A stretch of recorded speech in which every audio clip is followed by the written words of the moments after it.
എന്നെ അവർ റിജക്റ്റ് ചെയ്തു. എനിക്ക് വിഷമമായി. അങ്ങനെ തായ്ലൻഡിൽ പോയി ദിവസങ്ങളും മാസങ്ങളും കടന്നുപോയി. പക്ഷേ നമ്മളിപ്പോഴും സെക്കൻഡ് ഡേ വ്ളോഗായി വന്നിട്ടേ ഉള്ളൂ. നിങ്ങൾക്ക് ഏകദേശം ഒരു മിനി കേരള വൈബ് തോന്നുന്നില്ലേ ഈ ഒരു ബാക്ക്ഗ്രൗണ്ടൊക്കെ കണ്ടിട്ട്? അതുപോലെ തന്നെ ഞങ്ങൾക്കും തോന്നി. ഇത് ഡേ 2 ആണ്. ശരിക്കും പറയുകയാണെങ്കിൽ ഞങ്ങൾ തായ്ലൻഡിലെത്തിയിട്ട് എക്സ്പ്ലോർ ചെയ്യാൻ തുടങ്ങിയ ഡേ 1. ഈ കണ്ണുകളില്ലേ, ഇതാണ് നമ്മളുടെ ഡ്രൈവറുടെ കണ്ണുകൾ. ഇദ്ദേഹത്തിൻ്റെ പേരാണ് കേട്ടോ നറോങ്. ഇവിടുത്തെ പേരുകളൊക്കെ ഭയങ്കര അടിപൊളിയാണ് കേട്ടോ. ആദ്യം ഞങ്ങൾ പരിചയപ്പെട്ട ആളുടെ പേര് മാൻ എന്നായിരുന്നു, MAN. അതന്നെ. അങ്ങനെ ഈ കാടിൻ്റെ ഇടയിൽ കൂടെ നമ്മൾ പോയിക്കൊണ്ടിരിക്കുന്നത് സാങ്ച്വറി ഓഫ് ട്രൂത്ത് കാണാനാണ്. എനിക്ക് ഈ തായ്ലൻഡിൽ വന്നിട്ട് ഇഷ്ടപ്പെട്ടതിൽ one of the best places ഈ സാങ്ച്വറി ഓഫ് ട്രൂത്ത് ആണ്. അതെന്താണെന്ന് ചോദിച്ചാൽ എന്താണെന്നറിയില്ല, അവിടെ ചെന്ന് കഴിഞ്ഞപ്പോൾ എനിക്ക് തോന്നുന്നത് ഇതൊക്കെ റിയലാണോ എന്നുള്ളൊരു ഫീലായിരുന്നു കേട്ടോ. ഫുൾ വുഡിലാണ് ഇത് ഉണ്ടാക്കിയേക്കുന്നത്. അതുമാത്രമല്ല, ഇതിൻ്റെ പണി ഇങ്ങനെ നടന്നുകൊണ്ടിരിക്കുക. നമ്മൾ വാൾപേപ്പറിലൊക്കെ ചില ഇമേജസ് കാണില്ലേ, അതൊക്കെ നേരിട്ട് കാണുമ്പോൾ ഇത് ഒറിജിനലാണോ എന്ന് നമ്മൾ ഡൗട്ട് അടിക്കുന്നൊരു മൊമെൻ്റ് ഉണ്ടല്ലോ, അതന്നെ. പിന്നെ ഇവിടെ ഈ സോനീർ ഷോപ്പിൽ ഇവർ കുറേ അധികം സ്കൾപ്ചേഴ്സ് വെച്ചിട്ടുണ്ട്. എല്ലാത്തിനും അത്യാവശ്യം നല്ല പൈസയുണ്ട് ഗൈസ്. പക്ഷേ അതിനെല്ലാം ഒരു ക്വാളിറ്റി ഉള്ള കാരണം നമുക്കങ്ങനെ ബാർഗെയിൻ ചെയ്യാൻ പറ്റിയിട്ടുള്ള രീതിയിലൊന്നും അല്ല കേട്ടോ. പിന്നെ ഗ്രൂപ്പ് തിരിച്ചിട്ടാണ് ഇവർ നമ്മളെ ഈ സാങ്ച്വറി ഓഫ് ട്രൂത്തിനകത്തേക്ക് കൊണ്ടുപോകുന്നത്. ഗൈഡ് ഉണ്ടാവും നമുക്ക് ഓരോ കാര്യങ്ങൾ എക്സ്പ്ലെയിൻ ചെയ്ത് തരാൻ വേണ്ടി.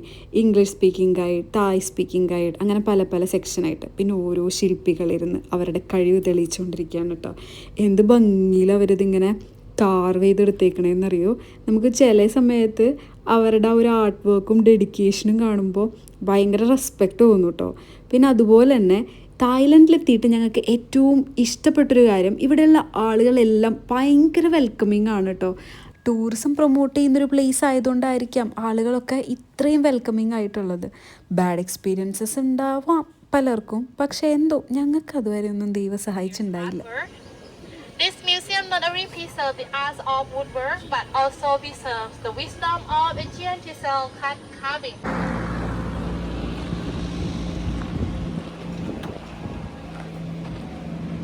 എന്ത് രസമുള്ള ആംബിയൻസ് ആയിരുന്നെന്നറിയോ.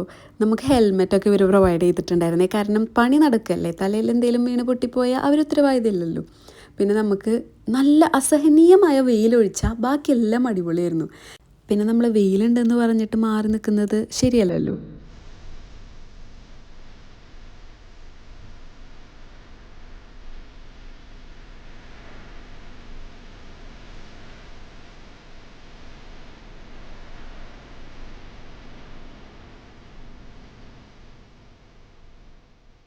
നമ്മളിപ്പോൾ സാങ്ച്വറി ഓഫ് ട്രൂത്ത് കഴിഞ്ഞ് വന്നു കേട്ടോ.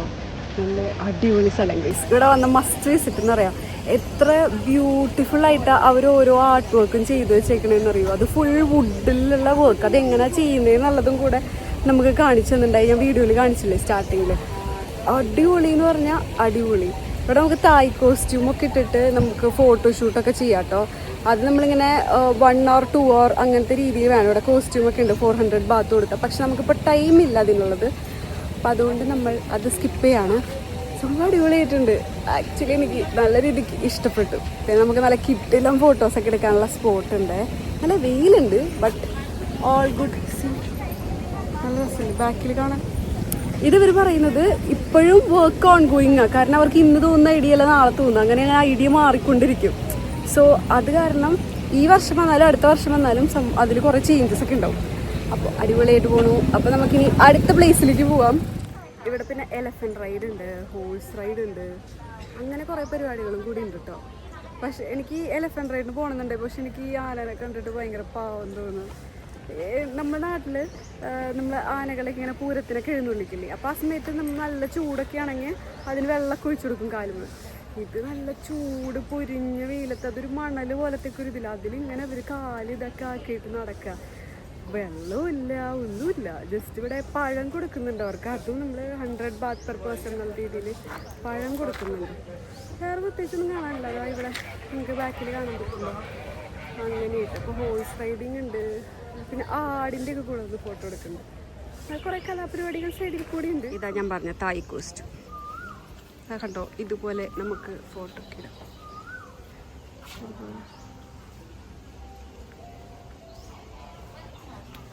ഇവിടുത്തെ ഗണപതി ഉണ്ട് കേട്ടോ. പക്ഷെ ആളെ ഫേസ് നല്ല ചില്ലായിട്ടിരിക്കുന്നുണ്ട്. അങ്ങനെ ഫൈനലി നമ്മളിതാ ടൈഗറിൻ്റെ കൂടെ ഫോട്ടോ എടുക്കാൻ പോവാണ് കേട്ടോ. ഈ തായ്ലൻഡിലെ വീഡിയോസൊക്കെ കാണുമ്പോഴേ ഞാനിപ്പോഴും ആലോചിക്കാറുണ്ട്, ഇങ്ങനൊരു ചാൻസ് കിട്ടിയിരുന്നെങ്കിൽ എന്തായാലും അത് യൂസ് ചെയ്യണമെന്ന്. അങ്ങനെ ടൈഗർ പാർക്കിൽ എത്തിക്കഴിഞ്ഞ് കഴിഞ്ഞപ്പോൾ ഡ്രൈവർ നമുക്ക് എൻട്രി ടിക്കറ്റൊക്കെ എടുത്ത് തന്നിട്ടുണ്ടായിരുന്നു. പിന്നെ നമുക്ക് ടൈഗറിൻ്റെ കൂടെ ഫോട്ടോ എടുക്കണമെങ്കിൽ സെപ്പറേറ്റ് ആയിട്ടാണ് കേട്ടോ നമ്മൾ പേ ചെയ്യേണ്ടത്. ഹലോ ഗൈസ്, നമ്മളിപ്പോൾ ടൈഗർ പാർക്കിൽ എത്തിയിട്ടുണ്ട് കേട്ടോ. പട്ടായയിൽ നമ്മുടെ സൈഡിൽ ഇവിടെ ടൈഗർ ഇരിക്കുന്നുണ്ട്. ഇത് വലിയ ടൈഗറാണ് കേട്ടോ. ഇവിടെ നമുക്ക് 3 കാറ്റഗറി ആയിട്ടുള്ളത്, സ്മോൾ, ബിഗ്, പിന്നെ സ്മോളസ്റ്റ് ഉണ്ട്, പിന്നെ വെരി ബിഗ് ഒക്കെ ഉണ്ട് കേട്ടോ. പക്ഷേ 160 സെൻറ്റിമീറ്റർ ഹൈറ്റ് ഉള്ളവർക്കാണ് ഈ മീഡിയം ബിഗിൻ്റെ അടുത്ത് നിൽക്കാൻ പറ്റുള്ളൂ. എന്നെ അവർ റിജക്റ്റ് ചെയ്തു. എനിക്ക് വിഷമമായി. എനിക്ക് സ്മോൾ ടൈഗർ, സ്മോൾ അല്ലേ മീഡിയം പറ്റുമോ? എനിക്ക് സ്മോൾ ടൈഗറിൻ്റെ കൂടെ നിന്നിട്ട് ഫോട്ടോ എടുക്കാൻ പറ്റുള്ളൂ. പിന്നെ നമ്മൾ കപ്പിളായിട്ട് പോകണ കാരണം എന്ന് വെച്ചാൽ, അല്ലെങ്കിൽ രണ്ട് ഡയറക്ഷനിൽ പോകേണ്ട കാരണം നമ്മൾ സ്മോളിൻ്റെ കൂടെ 2 പേരും എടുക്കണം. അപ്പം ഇതായിരിക്കില്ല, നമ്മളൊരു കുട്ടി ടൈഗറിൻ്റെ കൂടെ നിന്നിട്ട് ഫോട്ടോ എടുക്കാം. ഓക്കെ, കം ഓൺ ഗൈസ്, നമുക്ക് പോവാം.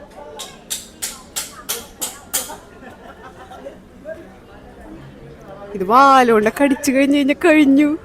ആ ഇട്ട് നടക്കുന്ന നല്ലോണം വാലോണ്ട് അടിക്കിട്ടുണ്ട്. ഈ പുലിയുടെ ഇതറിയില്ല എന്ന് തോന്നുന്നുണ്ടല്ലേ, അതുകൊണ്ടല്ല അതിങ്ങനെ നിങ്ങാണ്ട് കിടക്കണേ. കഴിഞ്ഞു ആൾക്കുണ്ട്. No, not here. Here, Okay, safe. here. Full hand. Full hand. More. Massage. Okay.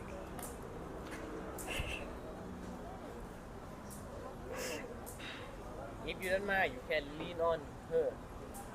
Lean on them. Huh? It's okay. Just tiger. 1 year old. അങ്ങനെ ടൈഗറിനെ മസാജ് ചെയ്ത് കമിഴ്ന്ന് കിടക്കുക, അങ്ങനെ പല രീതിയിലുള്ള കമൻസ് കിട്ടിയെങ്കിലും ഞാനൊരു പരിധി കൂടുതൽ തൊടാനൊന്നും പോയിണ്ടായില്ല. എനിക്ക് സത്യം പറഞ്ഞ കാല് വരച്ചുകൊണ്ടിരിക്കുകയായിരുന്നു. ഈ മുഖത്ത് കാണുന്ന ചിരിയൊന്നും ആയിരുന്നില്ല, നെഞ്ചിനുള്ളിൽ നടക്കണ്ടായിരുന്നു.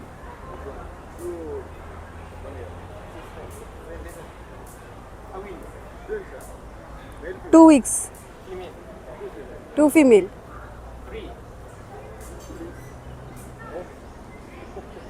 Oh, one is sleeping. കണ്ട്.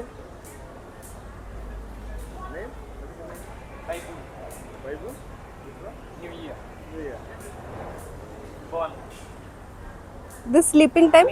Next week is birthday. Yes, sleeping time. Sleeping time. Just feeding milk. Milk. You have any baby? No. Honeymoon. Honeymoon. When you have baby, you know. Ah. Baby eats, sleep is Big tiger always sitting up. maybe.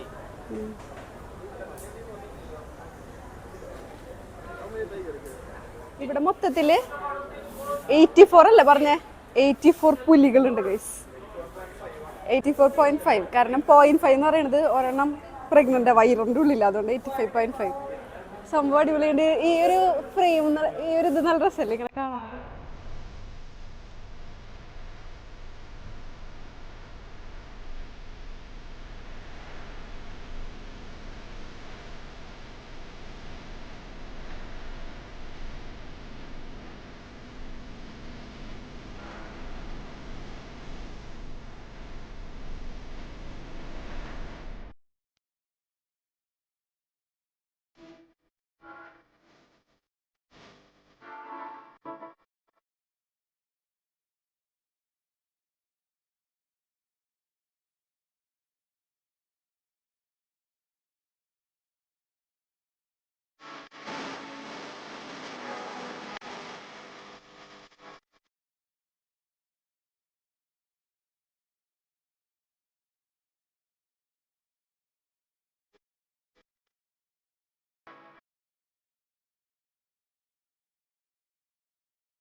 ഇത് tiger പാർക്കിൻ്റെ ഉള്ളിൽ തന്നെയുള്ള ഒരു സോനീർ ഷോപ്പാണ്. നമുക്ക് അവിടെയുള്ള main കാര്യങ്ങൾ എന്തൊക്കെയാണോ അത് നമുക്കിങ്ങനെ കുട്ടി ഫോമിലൊക്കെ നമുക്ക് വാങ്ങാൻ പറ്റുന്നതാണ്.